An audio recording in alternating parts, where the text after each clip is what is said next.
ইরানের প্রেসিডেন্ট যখন বলল আমি মরে গেলেও এটা কোনো বিষয় না,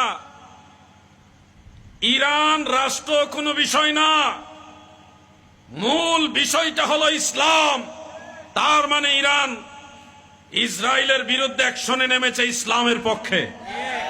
এখানে শিয়া সুন্নির কোনো ফ্যাক্ট না, ফ্যাক্ট হলো ইসলাম।